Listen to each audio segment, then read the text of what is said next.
En el primer siglo, si amenazabas al imperio, no obtenías un debate. Desangrabas sobre un trozo de madera. La cruz romana no era un símbolo de fe. Todavía no. Era una señal de advertencia. Un cartel, una tecnología del terror tan psicológicamente precisa que los ingenieros militares romanos comprendían que no quebraría solo el cuerpo de un hombre, sino la voluntad entera de una comunidad. No simplemente mataban al rebelde en la cruz, crucificaban la idea. Clavaban el movimiento en el cielo, lo dejaban allí durante días hasta que se pudriera y permitían que todos los que amaban a ese hombre contemplaran el precio de la resistencia. El imperio había perfeccionado esta fórmula a través de una docena de provincias, 100 rebeliones, 1000 soñadores muertos. Funcionaba, siempre, sin excepción. Y así, en la primavera del año 30 después de Cristo, aproximadamente, bajo la nerviosa supervisión de un prefecto romano llamado Poncio Pilato, un hombre más temeroso de un motín que de la justicia, un oscuro rabino judío proveniente del olvidado pueblo de Nazaret, en Galilea, fue desnudado, azotado hasta que la piel le colgaba de la espalda en jirones, y conducido a través de los sinuosos corredores de piedra de Jerusalén, cargando el instrumento de su propia ejecución. Su nombre era Yeshua Bar Yosef. El mundo llegaría a conocerlo como Jesús de Nazaret, pero en ese día, en esa hora, era simplemente un hombre condenado. Un número de expediente en el registro provincial de Roma. Un problema siendo resuelto de manera permanente. Sus seguidores lo observaban desde lejos. Un puñado aterrorizado y destrozado de pescadores galileos, recaudadores de impuestos, ex-celotes y mujeres que habían seguido a este hombre durante 3 años, pendientes de cada una de sus palabras, convencidos, desesperadamente convencidos, de que él era algo que el mundo jamás había visto, que era, en el lenguaje de su fe ancestral, el Mesías, el ungido, el rey de Israel enviado por el Dios de Abraham para romper por fin las cadenas de la opresión extranjera y restaurar la gloria del trono de David. Y entonces Roma lo mató en una tarde. El movimiento debería haber muerto con él en el polvo. Todos los precedentes históricos así lo dictaban. El mundo antiguo estaba sembrado de los nombres olvidados de falsos mesías, profetas apocalípticos y rabinos revolucionarios que habían brillado brevemente y habían sido apagados en el momento en que Roma posó su mirada sobre ellos. Teudas, Judas el Galileo, el profeta egipcio. Cada uno había reunido seguidores, encendido esperanza y sido ejecutado. Y con cada ejecución, el movimiento se disolvía como humo.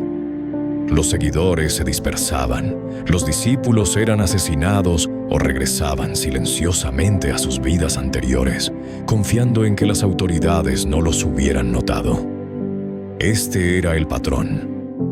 Esta era la manera del mundo bajo el talón de hierro de la Pax Romana. Pero algo ocurrió.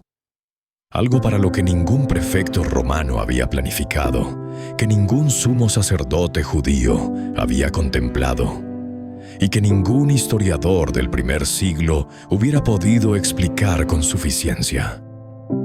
Algo tan perturbador, tan cósmicamente extraño, que eventualmente derribaría un imperio, reordenaría el mundo antiguo y resonaría hacia adelante 2000 años hasta el momento presente.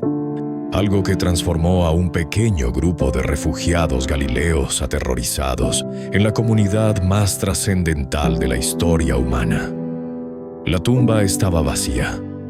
Aquí es donde la historia verdaderamente comienza. No en la comodidad, no en el triunfo, no con el sonido de himnos que se elevan a través de salones de mármol, sino en la confusión y el terror, en la oscuridad previa al alba de una mañana en Jerusalén, con un grupo de mujeres apretando sus espaldas contra la piedra fría, con el corazón golpeando con fuerza en sus pechos, contemplando una cueva funeraria cuya piedra de entrada había sido corrida a un lado. Aquí es donde lo imposible irrumpió en lo ordinario. Y aquí es donde el camino comenzó. Para comprender lo que vino después, debes sentir el peso de lo que vino antes. Cierra los ojos y camina hacia atrás a través del tiempo. Camina hacia atrás a través de los siglos del dominio griego. Hacia atrás a través del silencio de 400 años en los que los profetas de Israel habían enmudecido. Hacia atrás a través del trauma de Babilonia, la ciudad de Jerusalén en llamas, el templo de Salomón reducido a cenizas y escombros, el pueblo de Dios marchando encadenado a través del desierto hacia una tierra extraña. Camina hacia atrás hasta Daniel, un joven exiliado judío, de pie en los atrios de la Babilonia de Nabucodonosor, contemplando un sueño que el propio rey había olvidado, un sueño de una estatua colosal, su cabeza de oro, su pecho y brazos de plata, su vientre de bronce, sus piernas de hierro, sus pies de hierro mezclado con barro, y luego una piedra, cortada de una montaña sin intervención de mano humana, que golpeó la estatua en sus pies y desintegró toda la aterradora estructura en polvo, hasta que el viento se llevó ese polvo y la piedra misma se convirtió en una montaña que llenó toda la tierra. Daniel 2:44. Escucha las palabras, déjalas asentarse en tus huesos. En los días de estos reyes, el Dios del cielo levantará un reino que no será jamás destruido, ni será el reino dejado a otro pueblo. Desmenuzará y consumirá a todos estos reinos, pero él permanecerá para siempre. La cabeza de oro de esa estatua era Babilonia. La plata era Persia. El bronce era Grecia. Y el hierro, las brutales, aplastantes, inquebrantables piernas de hierro de esa estatua profética, era Roma. Para el primer siglo después de Cristo, Roma era la civilización humana más poderosa que el mundo antiguo jamás había producido. Y sus legiones habían marchado hasta el borde del mundo conocido. Sus caminos se extendían como arterias a través de 3 continentes, bombeando la sangre del comercio y la conquista hacia el corazón de la ciudad eterna. Su emperador, Augusto César, se había declarado a sí mismo hijo de un dios, y el mundo romano en gran medida lo creyó. La Pax Romana, la paz de Roma, no se imponía mediante la negociación, sino mediante el puro y aplastante terror de lo que les ocurría a quienes la perturbaban. La crucifixión no era lo peor que Roma podía ofrecer. Roma podía incendiar tu ciudad, vender a tus hijos como esclavos, dispersar a tu pueblo hacia los 4 confines del imperio y borrar tu cultura de la historia. Roma era las piernas de hierro de la visión de Daniel hecha carne, aparentemente inquebrantable, aparentemente eterna, aparentemente más allá del alcance de cualquier poder sobre la tierra. Y hacia este mundo, hacia esta era de hierro, la piedra fue cortada, no con ejércitos, no con caballería, ni con arietes, ni con máquinas de asedio. La piedra fue cortada de una montaña no por manos humanas, sino por el hijo de un carpintero proveniente de un pueblo tan insignificante que uno de sus futuros discípulos preguntaría con genuino desconcierto: ¿puede salir algo bueno de Nazaret? El reino de Dios no llegó en un palacio, sino en un establo. No con una coronación, sino con el llanto de un recién nacido en un pesebre. Y su primera proclamación real, el Sermón del Monte, declaró bienaventurados no a los poderosos, no a los ricos, no a los conquistadores, sino a los pobres de espíritu, a los mansos, a los misericordiosos, a los perseguidos. Este no era el reino que nadie esperaba. Y esa confusión, esa grieta profunda y desgarradora entre lo que Israel había anhelado y lo que Dios realmente había enviado, definiría el primer siglo del camino. Para comprender lo que verdaderamente eran los primeros seguidores de Jesús, primero debes desmantelar implacablemente todo lo que crees saber sobre los primeros cristianos. Olvida las catedrales góticas. Olvida los villancicos y las obras de Semana Santa, y las Biblias encuadernadas en cuero con bordes dorados. Olvida los servicios dominicales con bancas acolchadas y presentaciones de diapositivas. Nada de eso existía. Nada de eso era siquiera imaginable. Los primeros seguidores de Jesús de Nazaret no estaban construyendo una nueva religión. No asistían a servicios religiosos. Ni siquiera estaban seguros, durante un periodo considerable de tiempo, de que las personas no judías fueran bienvenidas en su comunidad. No era el nacimiento de una nueva religión.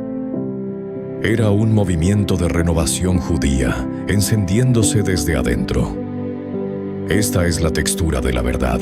En las semanas y meses que siguieron a la crucifixión y la resurrección, los discípulos de Jesús continuaron haciendo lo que todo hombre y mujer judíos fieles en Jerusalén hacían. Iban al templo.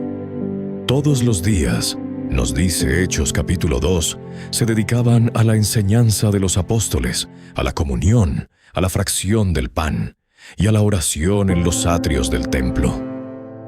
Observaban el Sabbat, guardaban las leyes dietéticas, circuncidaban a sus hijos varones. Leían la Torá y los profetas en la sinagoga los sábados por la mañana. Pedro, pescador y apóstol, siguió considerando el cerdo como impuro hasta que una visión del propio Dios, narrada en Hechos capítulo 10, lo sacudió de esa convicción años después de la resurrección. Estas no eran personas que amanecieron un domingo de Pascua y dijeron: «Bien, vamos a fundar una nueva religión. Nos llamaremos cristianos y construiremos iglesias».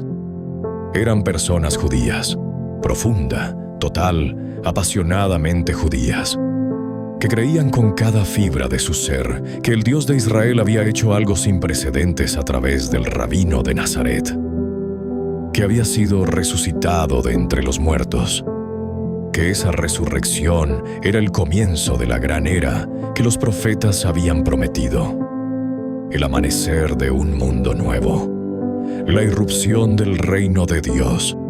Y porque creían esto, regresaban al templo no para abandonar el judaísmo, sino para anunciar dentro del judaísmo que el momento que toda sinagoga había estado esperando había llegado por fin. Se llamaban a sí mismos simplemente el camino. No cristianos, no católicos, no protestantes, no evangélicos, el camino, en hebreo, Haderech, un nombre tomado del lenguaje ancestral de los propios profetas. Isaías había escrito sobre una voz que clamaba en el desierto: «Preparad el camino del Señor». El camino no era una etiqueta que eligieron porque sonara convincente en alguna reunión de estrategia. Era una declaración teológica. Era su afirmación de que al seguir a Yeshua, caminaban por el sendero que el Dios de Israel siempre había querido que su pueblo recorriera. Eran los herederos más genuinos y fieles del pacto establecido con Abraham, promulgado a través de Moisés, prometido a través de David, y ahora cumplido en la resurrección del Mesías. Cuando el apóstol Pablo compareció ante el gobernador romano Félix, siendo juzgado por su vida, escucha cómo se defendió. Hechos 24:14, sus palabras reales, que todavía resuenan a través de 20 siglos. Pero esto te confieso, que según el camino que ellos llaman herejía, así sirvo al Dios de mis padres, creyendo todas las cosas que en la ley y en los profetas están escritas. Pablo no estaba afirmando haber fundado una nueva religión. Afirmaba lo contrario. Argumentaba con fuerza ante un funcionario romano que el camino era la expresión más antigua, más legítima, más profundamente arraigada de la fe de Israel que jamás había existido. No era un hereje. Era, en su propio entendimiento, el judío más genuino que jamás había respirado. Y sostenía esa afirmación con su vida en juego. Esta es la arquitectura oculta de la iglesia primitiva que la mayoría de las personas nunca llega a ver. Este es el cimiento enterrado bajo todos los siglos del cristianismo occidental. Un cimiento no de columnas de mármol y arquitectura romana, sino de rollos de la Torá y atrios del templo, de oraciones en arameo susurradas al amanecer, de una comunidad que olía a aceite de oliva y lana sin lavar, y al humo del altar de los sacrificios. Pero un movimiento no puede sostenerse solo con teología. Los movimientos necesitan personas, y las personas que se volcaron hacia el camino en sus primeros y explosivos años no eran las que Roma, ni el establishment religioso de Jerusalén habrían escogido. Siente la textura de la multitud que se congregó en Jerusalén el día de Pentecostés, 50 días después de la crucifixión. Hechos capítulo 2 pinta la escena con un detalle vívido, casi abrumador. La ciudad está repleta, no solo de judíos locales, sino de judíos de la diáspora provenientes de todo el mundo conocido. Partos y medos, elamitas y mesopotámicos, egipcios y libios, romanos y árabes. Una multitud cosmopolita, multilingüe, curtida por el sol, apretujada en las callejuelas estrechas y las plazas amplias de la ciudad santa. El aire denso con una docena de idiomas, con el olor de la carne asándose en los atrios del templo, y el polvo levantado por miles de pies calzados con sandalias. Y de pronto, desde la dirección del aposento alto donde los discípulos estaban reunidos, algo rasgó el aire. No metafóricamente. El texto dice que algo semejante al estruendo de un viento recio y poderoso llenó la casa. Y luego lenguas de fuego, distribuidas, personales e íntimas, posándose sobre cada uno de ellos. Y luego Pedro, el mismo Pedro que había llorado amargamente en un patio 3 días antes de la crucifixión de Jesús, tras haber negado conocerlo, se puso de pie frente a miles de extraños y comenzó a predicar. Con una voz que al parecer atravesaba la multitud como una fuerza física, 3,000 personas se unieron a el camino ese día. Narod 3,000. En una sola mañana. El movimiento que debía morir en una cruz se convirtió en cuestión de semanas tras la crucifixión en la comunidad religiosa de crecimiento más vertiginoso en la historia de Jerusalén. Y creció no a través del poder, no de la coerción, no de la clase de músculo imperial que Roma comprendía, sino a través de algo para lo que Roma no tenía categoría, a través del testimonio, a través del reclamo incontenible, irracional, de que trastocaba al mundo entero, que un hombre muerto había salido caminando de su propia tumba, había aparecido ante sus discípulos, había comido con ellos, les había hablado, y luego había ascendido a la presencia del Dios de Israel, prometiendo regresar. No se podía debatir con esa clase de convicción. Se la podía amenazar, se la podía encarcelar, se la podía azotar y apedrear y empujar a la clandestinidad.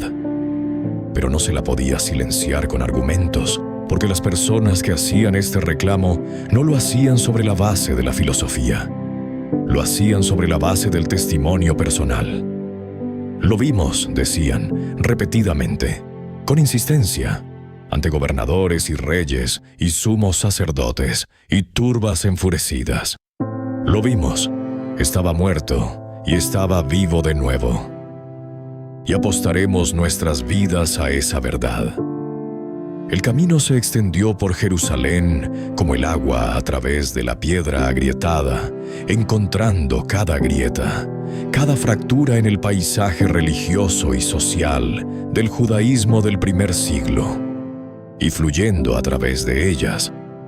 Se movió a través de las sinagogas, a través de las redes familiares, a través de la antigua telaraña de comunidades judías que se extendía desde Jerusalén hasta Alejandría, hasta Antioquía, hasta Roma. Pero también se movió a través de canales que los ricos y los poderosos raramente notaban, porque los ricos y los poderosos raramente miraban en esas direcciones. Se movió a través de los esclavos. El Imperio Romano funcionaba gracias a la esclavitud. Esto no es una metáfora ni una exageración. Es la fría realidad estructural del mundo antiguo. Aproximadamente entre el 20 y el 30% de la población del Imperio Romano eran seres humanos esclavizados. Ellos construían los caminos, administraban los hogares, educaban a los hijos de los ricos, llevaban las cuentas de los mercaderes, trabajaban los campos, tripulaban los barcos, servían en las minas y mantenían la infraestructura física de toda la civilización. Y no tenían ningún estatus legal, ninguna voz política, ningún derecho sobre su propio cuerpo ni sobre su propia familia. Eran propiedad. El milagro económico de Roma se construyó sobre su sufrimiento, y el camino les predicaba un evangelio que era, desde la perspectiva de Roma, absolutamente subversivo. Ya no hay judío ni griego, esclavo ni libre, hombre ni mujer, sino que todos ustedes son uno solo en Cristo Jesús. Estas son las palabras de Pablo, ahora escritas a la comunidad de Galacia, y no eran simplemente una abstracción teológica. Eran un terremoto social. Describían una comunidad en la que el esclavo y el amo comían a la misma mesa, en la que la mujer y el hombre oraban con igual dignidad ante el mismo Dios, en la que el extranjero y el nativo eran tejidos juntos en un solo cuerpo. Este no era el lenguaje del Imperio Romano. No era el lenguaje de ningún imperio en la historia humana.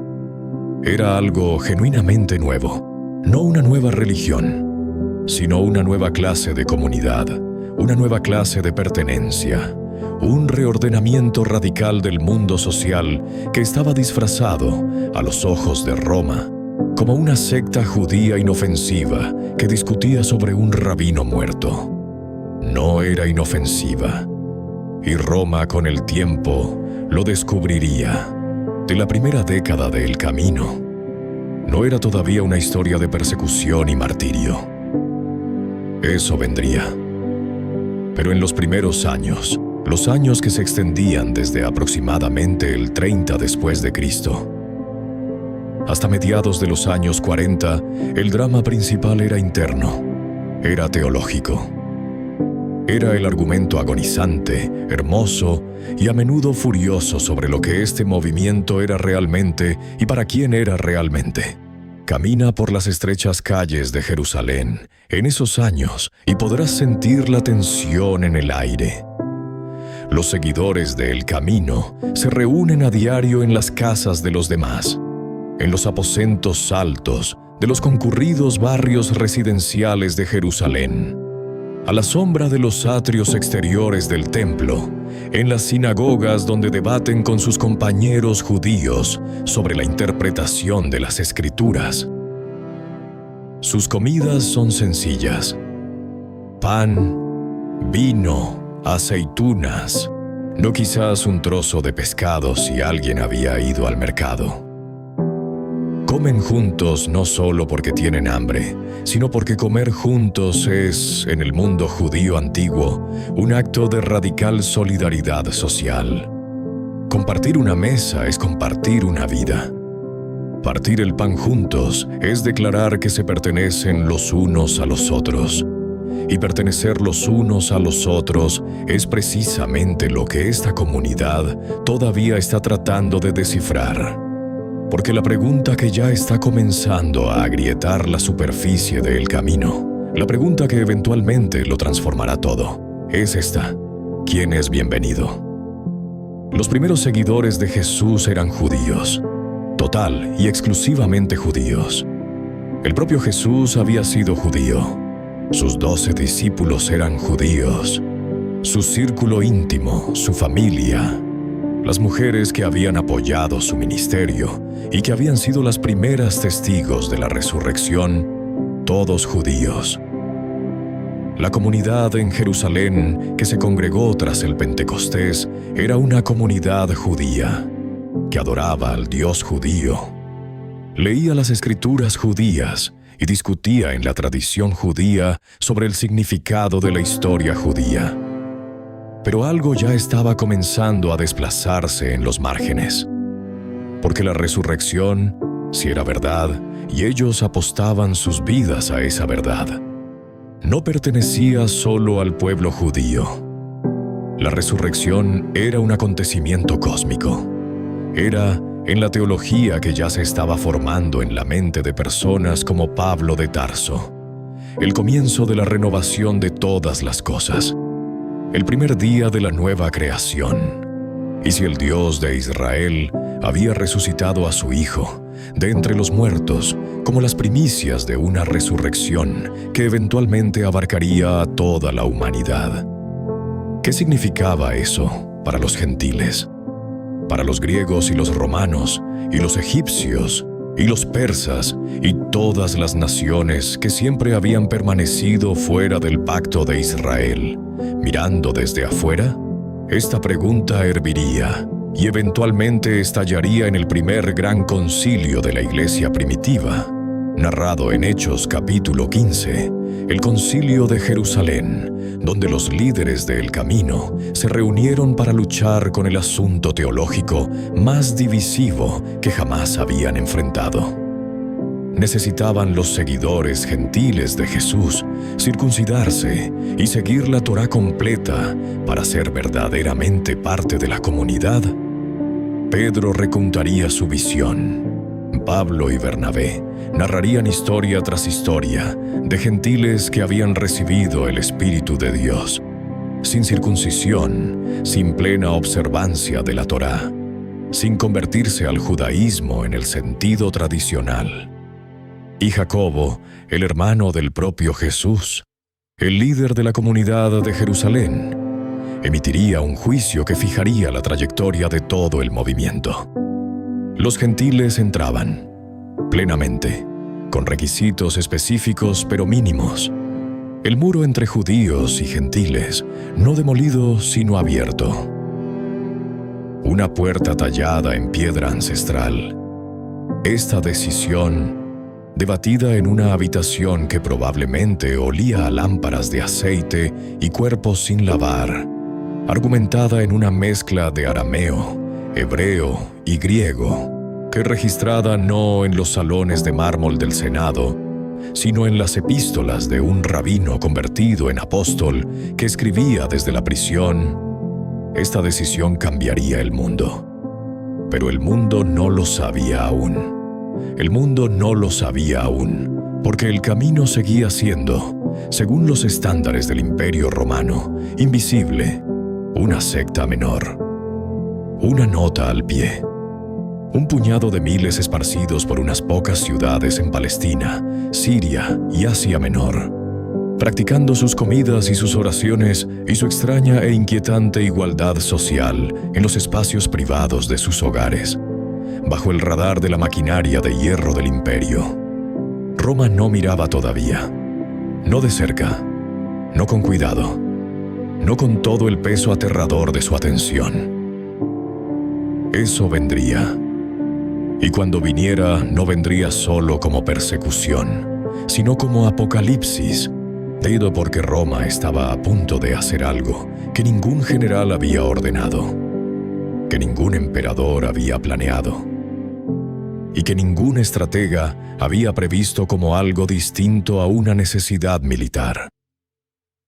Roma estaba a punto de incendiar Jerusalén hasta los cimientos, y al hacerlo, Roma transformaría accidentalmente una pequeña secta judía en un movimiento global.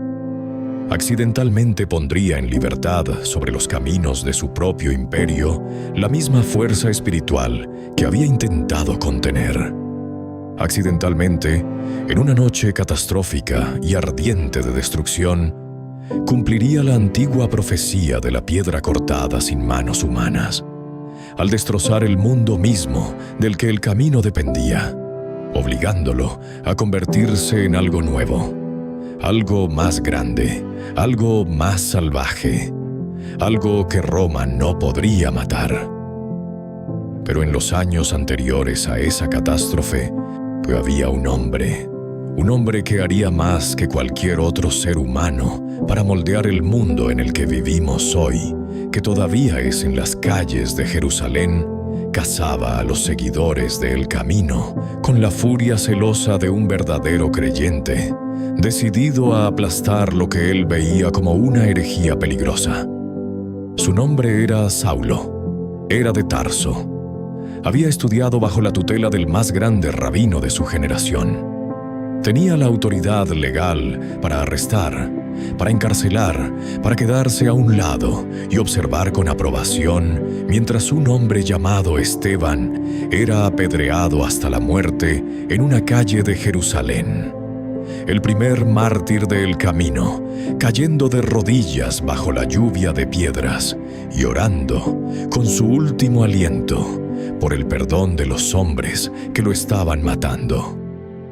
Saulo observó morir a Esteban y no comprendía todavía que en ese momento, en el desplome de ese cuerpo quebrado, en la belleza de esa oración moribunda, estaba siendo testigo del argumento más poderoso que el camino jamás haría.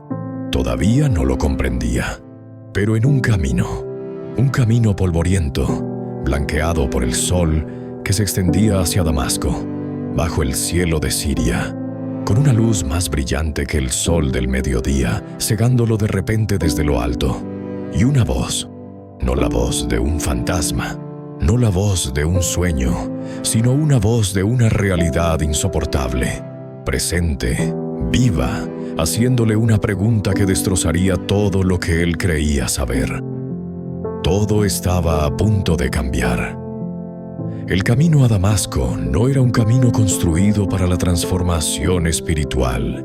Era una ruta comercial, práctica, antigua, desgastada por las sandalias de los mercaderes y los cascos de las bestias de carga que transportaban especias y seda y el comercio ordinario del imperio. El sol sirio debió haber sido implacable en ese camino. Un calor blanco y martillante que blanqueaba el polvo y convertía el horizonte en una línea temblorosa, líquida, como un espejismo eterno. Saulo de Tarso había caminado caminos como este antes. No era un hombre que se demorara contemplando paisajes.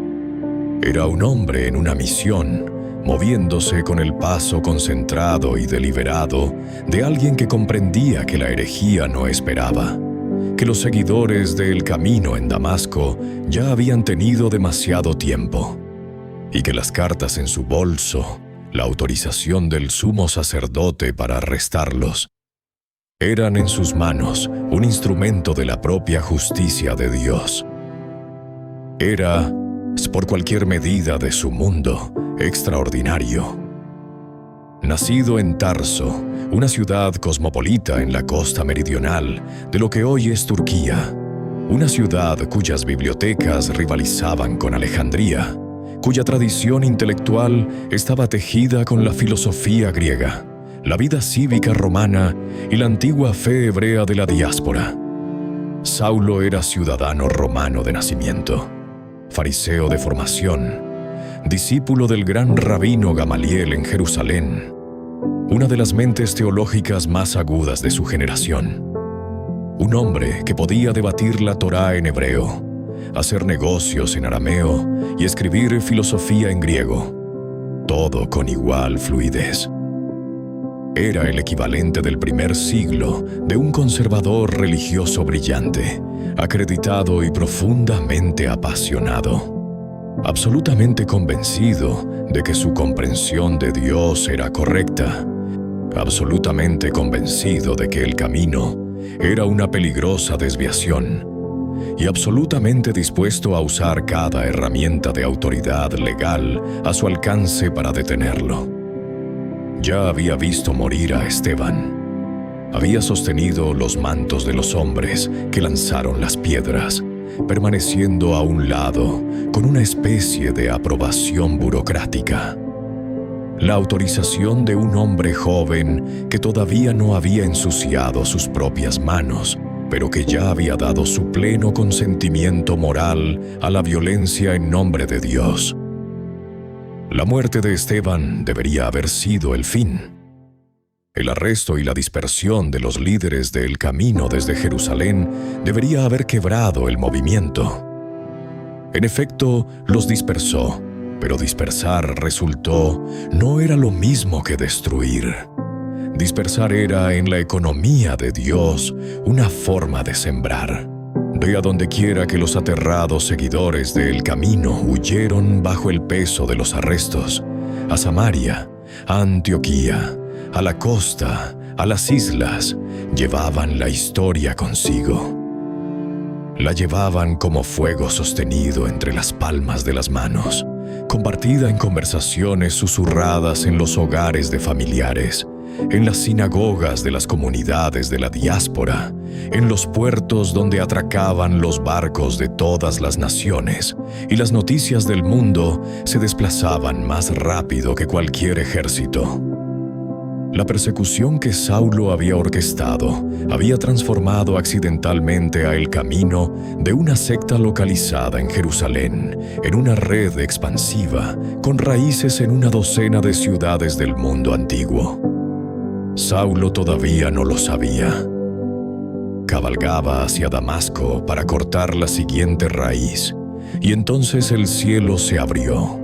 No hay manera suave de describir lo que ocurrió en el camino a Damasco. El texto de Hechos capítulo 9 es desnudo y físico, y se niega a ser espiritualizado en algo cómodo. Una luz del cielo, más brillante que el sol del mediodía, resplandeció a su alrededor. Cayó al suelo, y una voz que le hablaba en arameo, en la lengua materna íntima de los judíos galileos, no en el griego formal de las escrituras, ni en el latín cortante de la comunicación oficial, dijo: «Saulo, Saulo, ¿por qué me persigues?» Y Saulo, desde el polvo, con los ojos ardiendo y las manos temblando, y todo aquello de lo que alguna vez había estado seguro, disolviéndose como sal en el agua, susurró: «¿Quién eres, Señor?» «Yo soy Jesús, a quien tú persigues». 3 días estuvo Saulo sentado en una casa en una calle llamada Derecha en Damasco, ciego, sin comer, sin beber, sin hablar, sentado en la oscuridad que cargaba detrás de sus ojos sellados, desmantelando y reconstruyendo su comprensión entera de Dios, de la historia, de Israel y de sí mismo. 3 días que reflejan casi exactamente los 3 días en la tumba. Una muerte y una resurrección. El viejo Saulo muriendo en esa penumbra. Algo nuevo, apenas formado, algo que eventualmente haría estallar el mundo antiguo, comenzando a despertar. Cuando su vista fue restaurada, cuando un seguidor de El Camino llamado Ananías, aterrorizado pero obediente, puso sus manos sobre él y las escamas cayeron de sus ojos. Lo que emergió de aquella casa ya no era el perseguidor, era el apóstol, era Pablo, y Pablo lo cambiaría todo, Toréis. Para comprender la contribución de Pablo a lo que el camino llegaría a ser, hay que comprender lo que él estaba únicamente posicionado para ver, lo que los discípulos de Jerusalén no podían. Los hombres que habían caminado con Jesús, Pedro, Jacobo, Juan, el círculo íntimo, eran judíos galileos. Habían crecido en un mundo delimitado por el lago de Galilea y las colinas del valle de Jezreel y los muros de Jerusalén. Su mundo era judío, sus puntos de referencia eran judíos, sus instintos eran judíos. Incluso después de la resurrección, incluso después de Pentecostés, incluso después de la llegada del Espíritu Santo en ese aposento alto, su suposición predeterminada era que las buenas nuevas de Jesús el Mesías eran principalmente un mensaje para Israel, que los gentiles eventualmente serían incluidos. Sí, los profetas lo habían prometido, pero que serían incluidos a través de la puerta del judaísmo, es a través de la circuncisión y la observancia de la Torá, a través de convertirse en un sentido real y pleno en judíos. Pablo vio algo diferente. Pablo había crecido con un pie en dos mundos. Conocía la Torá con la misma intimidad que cualquier fariseo, pero también conocía las calles de Tarso, el ágora de la ciudad griega, el marco intelectual de los filósofos estoicos, la estructura legal del Imperio Romano, la realidad cosmopolita de un mundo mediterráneo que era griego en cultura, romano en gobierno y judío en la memoria de su Dios. Pablo podía hablarle a todos estos mundos simultáneamente. Podía entrar a una sinagoga en Corinto y predicar desde las escrituras hebreas. Podía entrar al Areópago en Atenas, el foro filosófico del mundo antiguo, y citar poetas griegos para sostener su argumento. Podía apelar al propio César como ciudadano romano. Y lo que Pablo comprendió, lo que se convirtió en la visión central, ardiente y transformadora del mundo de su apostolado, era que la muerte y la resurrección de Jesús no habían simplemente cumplido el pacto judío. Lo habían hecho estallar desde adentro. Habían puesto a disposición de cada ser humano sobre la faz de la tierra, sin la puerta de la circuncisión, sin el peso completo de la observancia de la Torá, sin la frontera étnica y cultural de la judeidad, lo que Israel siempre había sido prometido. Acceso directo, acceso inmediato, personal, sin mediación al Dios del universo. Adopción como hijos e hijas. Membresía en la familia de Abraham, no a través del linaje ni de la ley, sino a través de la fe. No era un plan inventado por un fabricante de tiendas de campaña de Tarso. No era una innovación teológica diseñada para hacer el evangelio más aceptable a los gentiles.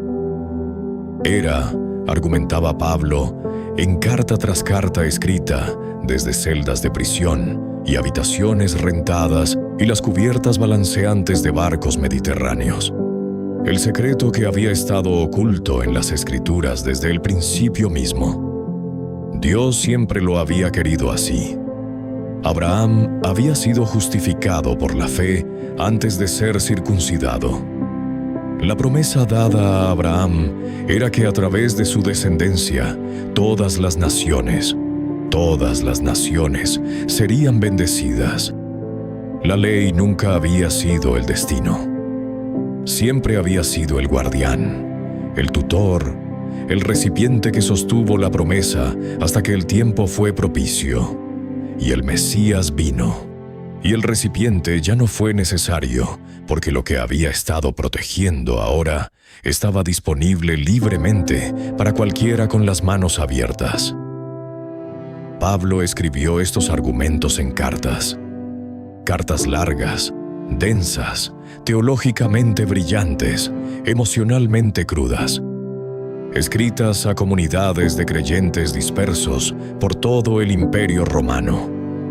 comunidades que él había plantado con sus propias manos durante años de viaje misionero brutal y agotador.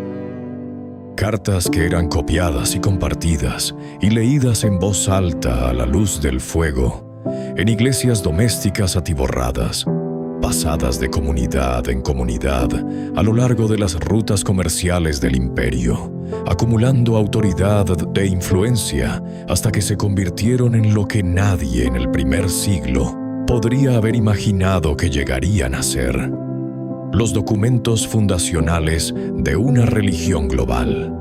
La carta a los romanos, la carta a los gálatas, las cartas a los corintios, a los filipenses, a los tesalonicenses, escritas no en el lenguaje estudiado y formal de un teólogo componiendo un tratado sistemático, sino en la voz urgente, viva, a veces angustiada de un hombre que había experimentado algo tan real, tan abrumador, tan personalmente transformador, que no podía dejar de hablar de ello, no podía dejar de escribir sobre ello, no podía dejar de viajar a la próxima ciudad y la próxima sinagoga y el próximo mercado para anunciarlo a quien quisiera escuchar. Este hombre había visto al Jesús resucitado, en un camino, en una luz cegadora, y ese encuentro le había costado todo lo que había sido y le había dado todo lo que llegaría a ser. Pero no fue solo la teología de Pablo lo que construyó el camino. Fue la sangre de los mártires. Camina con Esteban una vez más. Regresa a esa calle en Jerusalén, a la multitud que lo rodeaba con piedras ya en sus manos, al momento en que este joven hombre, descrito en hechos como lleno de gracia y de poder, haciendo señales entre el pueblo, su rostro como el rostro de un ángel, alzó la vista hacia el cielo y dijo: «Veo los cielos abiertos y al Hijo del Hombre que está a la diestra de Dios». Y lo arrastraron fuera de la ciudad y le arrojaron piedras hasta que cayó de rodillas. Y con su último aliento, con el último oxígeno en sus pulmones desfallecientes, oró por los hombres que lo estaban matando.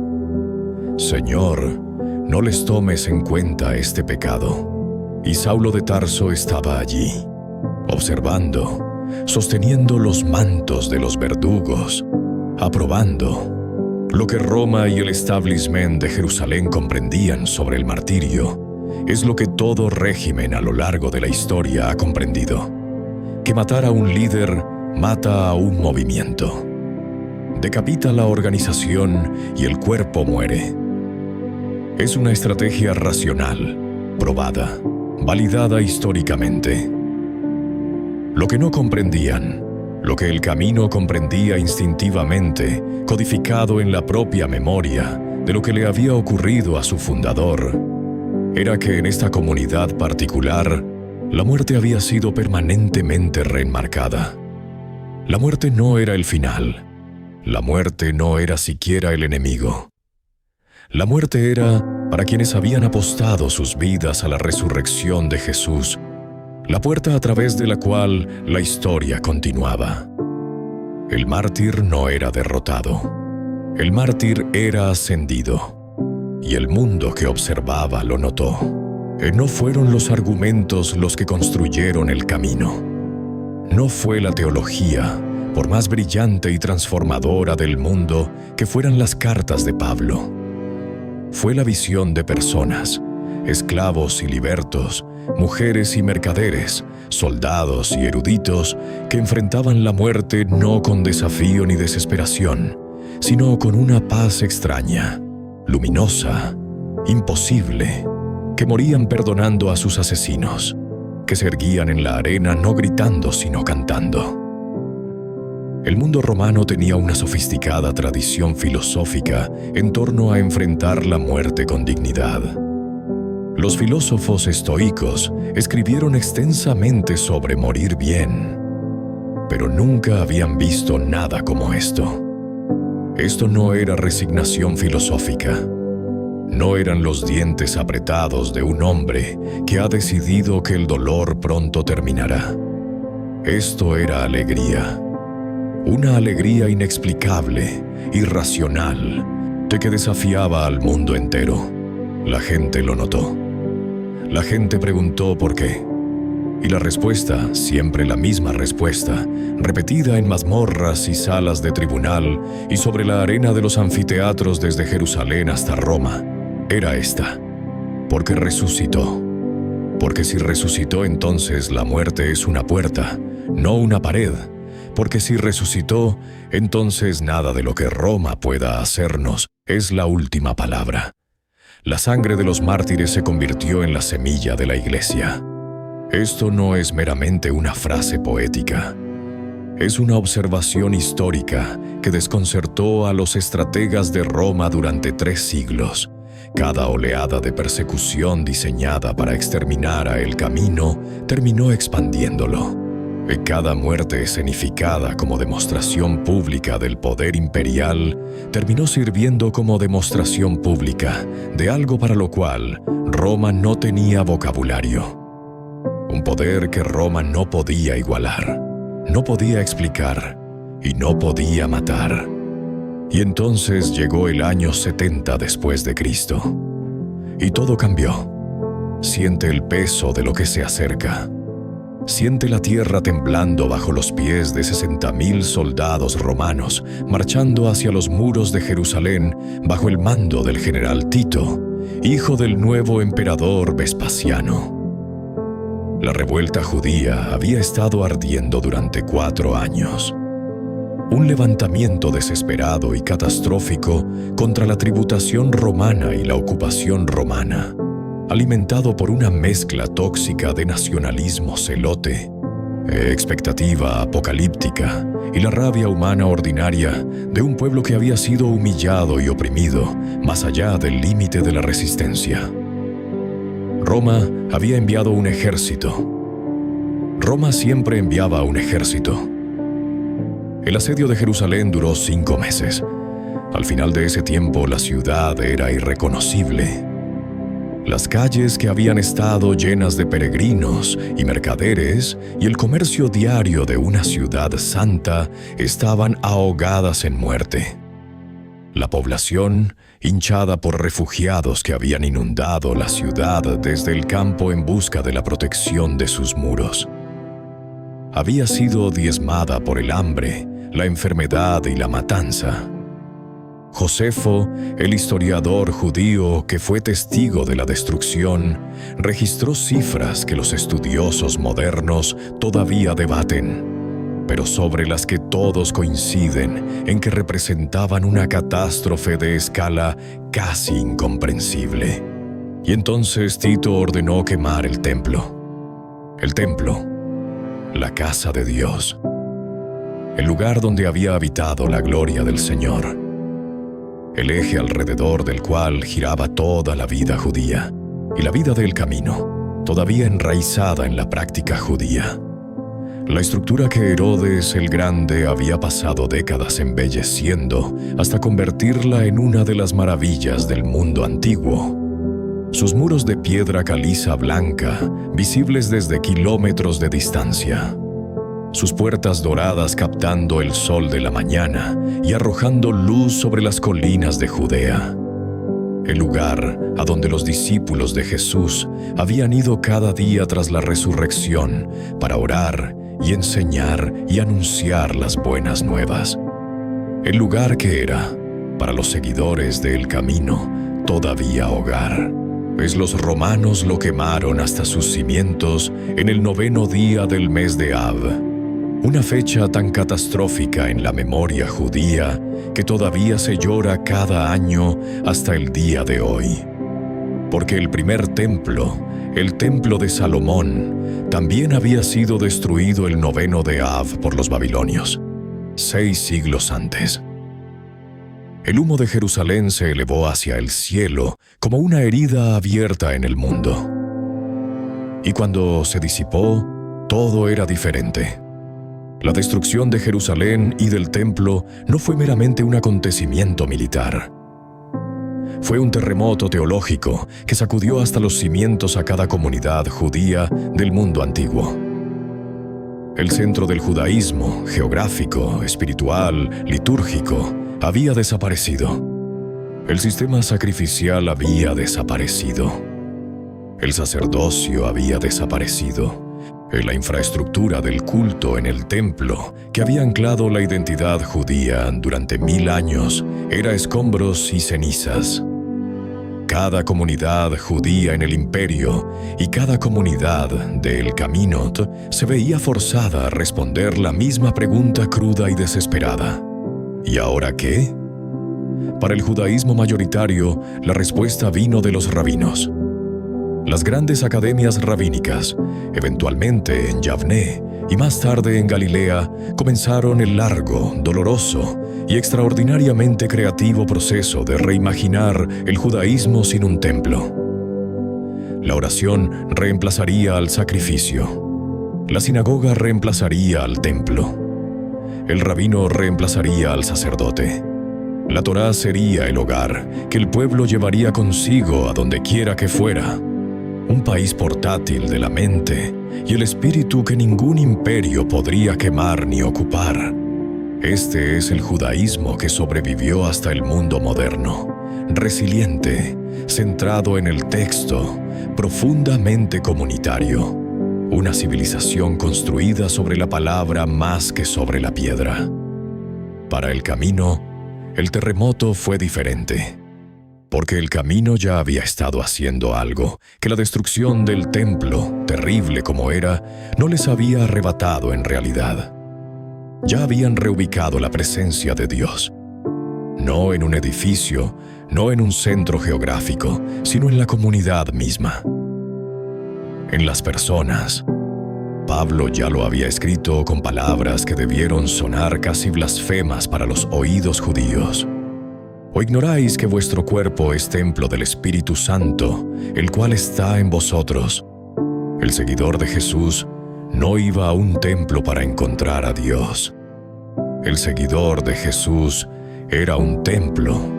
Esta teología, desarrollada en los años anteriores al 70 después de Cristo, refinada en las cartas de Pablo, enraizada en las propias palabras de Jesús, se convirtió de repente, tras las ruinas de la destrucción, en la teología más relevante del mundo antiguo. El camino ya había resuelto el problema que la destrucción de Jerusalén planteaba a todas las demás comunidades judías. Ya tenían un Dios portátil. Ya tenían una comunidad que podía sobrevivir al desplazamiento, la dispersión, la persecución y la destrucción de cada institución física de la que dependía. Porque lo que más profundamente le sustentaba no era un edificio, ni una ciudad, ni un sistema sacerdotal. Era una persona resucitada, viva y presente que había prometido: «He aquí yo estoy con vosotros todos los días, y hasta el fin del mundo». Y así, el camino se derramó desde las ruinas de Jerusalén hacia los caminos del Imperio Romano. No fue una migración pacífica. No fue una estrategia misionera organizada. Fue una historia de supervivencia. Personas desesperadas, ensangrentadas, en duelo, desorientadas, cargando su fe como una brasa de un fuego moribundo, protegiéndola del viento del imperio, poniéndola en las manos de cualquiera que quisiera recibirla. Los esclavos la llevaban a los hogares de sus amos. Los mercaderes la llevaban a lo largo de las rutas comerciales del Mediterráneo. Las mujeres, cuyo papel en el camino siempre había sido más significativo de lo que cualquier imperio o establecimiento religioso se sentía cómodo reconociendo. La llevaban a los espacios domésticos que los hombres con autoridad oficial raramente pensaban en vigilar. Pero no fueron los generales ni los eruditos quienes construyeron la iglesia primitiva después del año 70 después de Cristo. Fueron las personas que Roma no miraba, las personas que Roma no contaba. Las personas cuyos nombres nunca aparecían en el censo imperial, excepto como propiedad o como dependientes del hogar. Mujeres como Priscila, que junto a su marido Aquila dirigía una iglesia doméstica que el propio Pablo reconocía como fundamental. Mujeres como Febe, a quien Pablo describía como diaconisa de la iglesia en Cencreas, y su propia patrona, confiándole la tarea de llevar su carta a los romanos, su documento teológicamente más comprensivo y transformador del mundo, desde Grecia hasta Roma. Mujeres como María Magdalena, cuyo testimonio ante la tumba vacía fue tan fundacional que la iglesia primitiva le otorgó un título: Apóstol de los Apóstoles. El camino se extendió por el imperio, porque el imperio había subestimado el poder de las personas que había empujado hacia los márgenes. Para finales del primer siglo, el camino tenía comunidades en todas las ciudades principales del mundo romano. Antioquía, donde los seguidores de Jesús fueron llamados por primera vez cristianos, no un nombre que ellos mismos eligieron, sino un apodo dado por los de afuera, quizás burlonamente, quizás simplemente como una etiqueta conveniente para esta comunidad extraña que hablaba de su Cristo con una constancia tan peculiar e inquietante. Alejandría, la capital intelectual del mundo antiguo, donde el Evangelio se encontró con toda la fuerza de la filosofía griega y, en lugar de ser destruido por ella, comenzó el largo proceso de absorberla y transformarla. La propia Roma, el corazón del imperio, donde una comunidad de seguidores del camino se reunía en las catacumbas y en los hogares privados de los ricos y en los apartamentos atiborrados de los pobres. Una comunidad tan diversa, judíos y gentiles, esclavos y ciudadanos, griegos y romanos y norteafricanos, que era una versión comprimida del mundo imperial entero, congregado alrededor de una sola mesa. Y Roma ya miraba, no con la indiferencia casual y desdeñosa que había dado a esta secta judía en las primeras décadas, con atención concentrada, oficial, peligrosa. Nerón ya había utilizado a los cristianos como chivos expiatorios para el gran incendio de Roma en el año 64 después de Cristo, una conflagración catastrófica que consumió gran parte de la ciudad, y sobre la cual los enemigos del emperador susurraban que él mismo había ordenado. Pedro y Pablo, según la tradición, fueron ambos ejecutados en Roma bajo la persecución de Nerón. Pedro crucificado, según la tradición, boca abajo, porque insistió en que no era digno de morir en la misma posición que su Señor. Pablo decapitado, como ciudadano romano, librado de la cruz, pero no de la espada. Los dos pilares fundadores del movimiento que Roma había intentado matar en una cruz en Jerusalén 30 años antes, desaparecidos, ejecutados por el imperio al que habían dedicado sus vidas a entrar sin invitación, armados con nada más que la historia de una resurrección. Y el camino continuó. Este es el momento de dar un paso atrás y ver la forma completa de lo que estaba sucediendo. De verlo no solo como una narrativa histórica, sino como el cumplimiento de un plano profético trazado siglos antes de que ninguno de estos eventos ocurriera. La visión de Daniel, la estatua de los imperios, la piedra cortada sin manos humanas. Roma era las piernas de hierro, y Roma estaba haciendo lo que el hierro hace, aplastando, comprimiendo, forzando a los elementos que la rodeaban a tomar nuevas formas bajo el peso de su presión. La persecución del camino bajo Nerón, la destrucción de Jerusalén bajo Tito, los intentos sistemáticos de erradicar esta secta bajo Domiciano, Trajano, Decio y Diocleciano, Todo esto era hierro haciendo lo que el hierro hace, intentando aplastar la piedra, intentando reducir la montaña a gravilla. Pero la profecía no decía que la piedra no se vería afectada por el impacto. Decía que la piedra destrozaría la estatua. Y en ese derrumbe, en esa colisión violenta y catastrófica entre el reino de Dios y los reinos de los hombres, no fue la piedra la que fue destruida. Fue el hierro. Cada oleada de persecución producía más seguidores. Cada martirio atraía a más testigos que formulaban la pregunta que el martirio planteaba. ¿Qué sabe esta persona que hace que la muerte luzca así? Cada intento de centralizar y destruir el movimiento solo aceleraba su descentralización y expansión. La red se volvía, bajo presión, más resiliente, no menos. Como el micelio bajo el suelo de un bosque, cuanto más presionaba Roma, más se extendía el sistema de raíces. Y los césares, uno por uno, se desvanecieron en la historia. Nerón, que quemó a los cristianos, murió por su propia mano en un golpe de palacio, el último de su dinastía. Domiciano, que exigía ser adorado como Señor y Dios, los mismos títulos que el camino reservaba únicamente para Jesús, fue asesinado por miembros de su propio hogar. El Imperio Romano, de las piernas de hierro de la estatua de Daniel, seguiría cojeando durante siglos, pero nunca volvería a ser lo que había sido.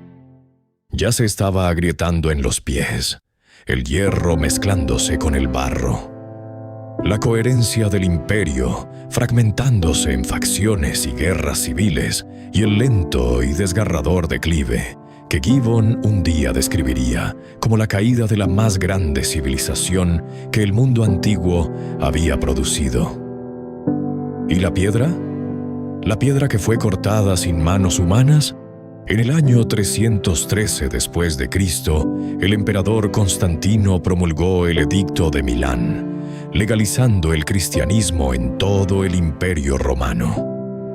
En el año 380 después de Cristo, el emperador Teodosio declaró al cristianismo la religión oficial del Estado de Roma.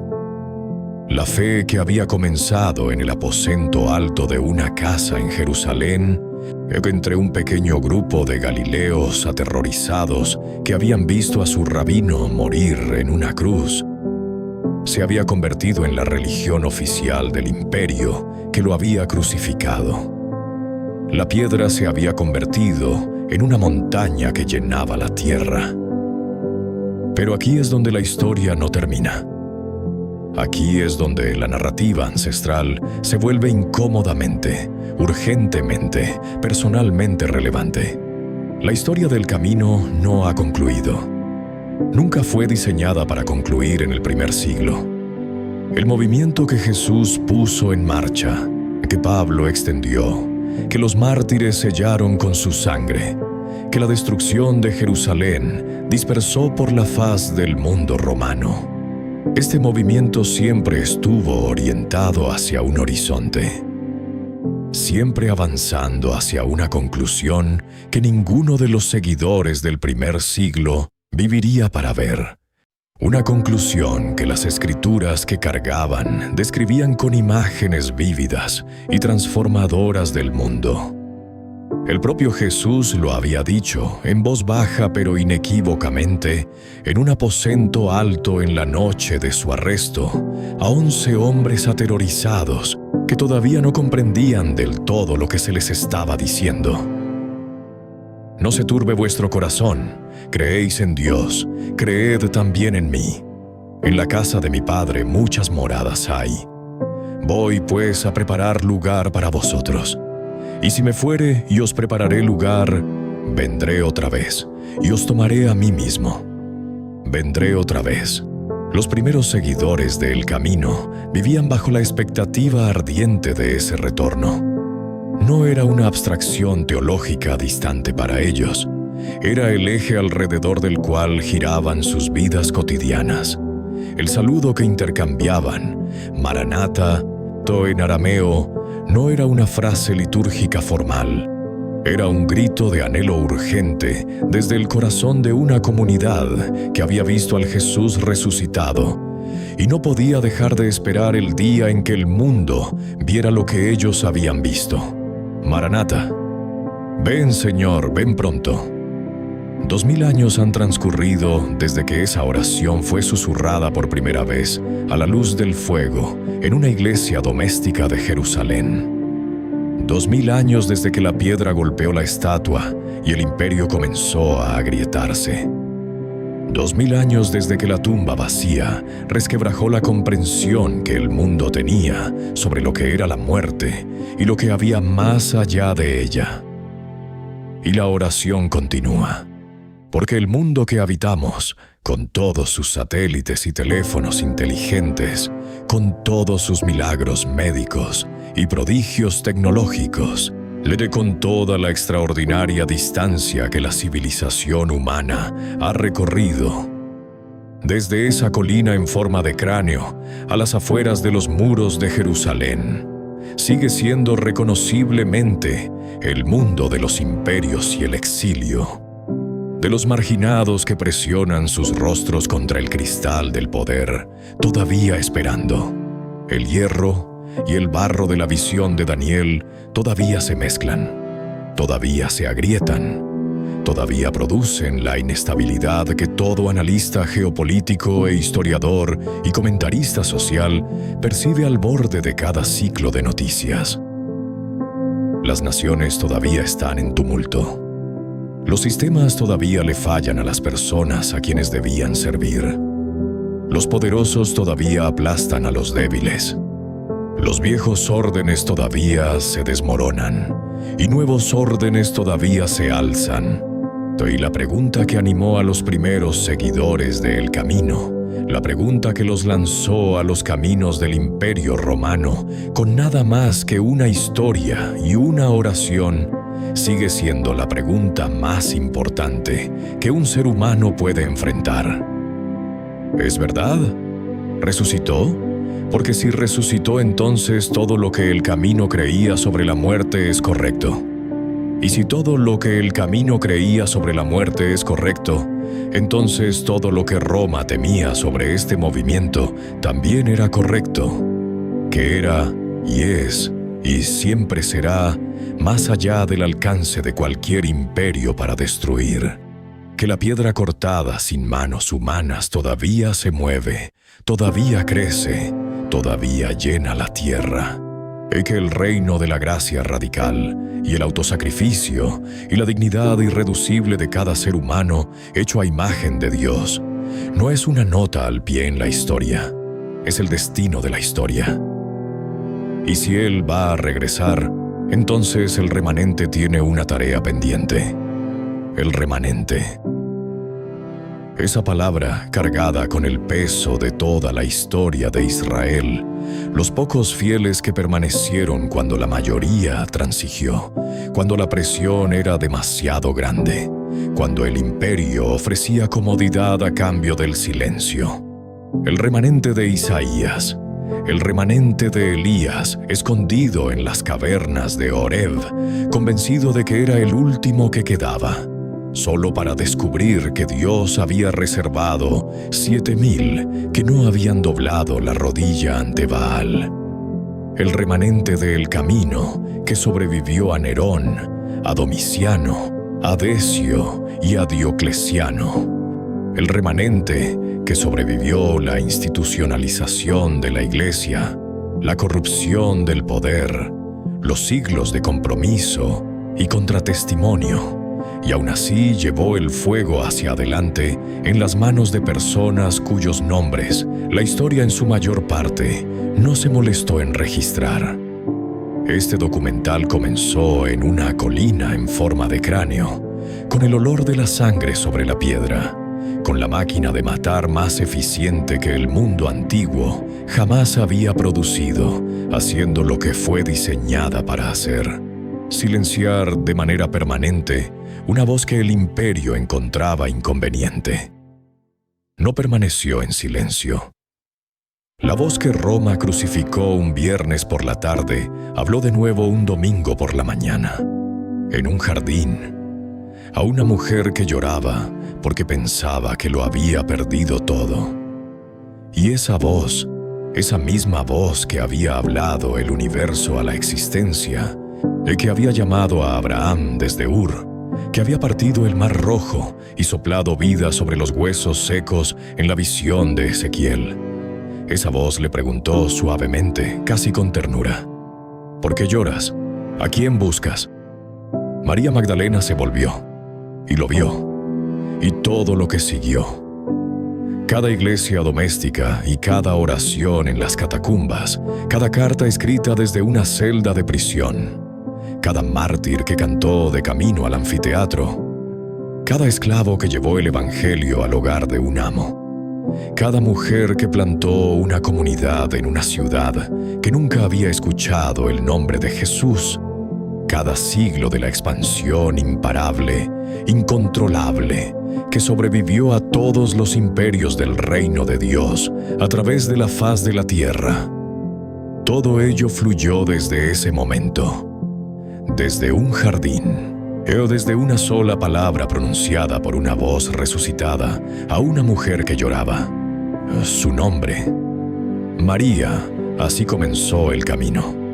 No con ejércitos, no con los instrumentos del poder, no con la arquitectura del imperio ni el peso de la autoridad institucional, con un nombre pronunciado por alguien que había estado muerto y ya no lo estaba, con el reconocimiento en esa única sílaba de que aquel que te llama por tu nombre está vivo, de que la tumba está vacía, de que la piedra ha sido corrida a un lado, de que el reino ha llegado, está llegando, llegará, en plenitud, en fuego, en la conclusión cegadora y hermosa de una historia que comenzó antes de que los cimientos del mundo fueran puestos.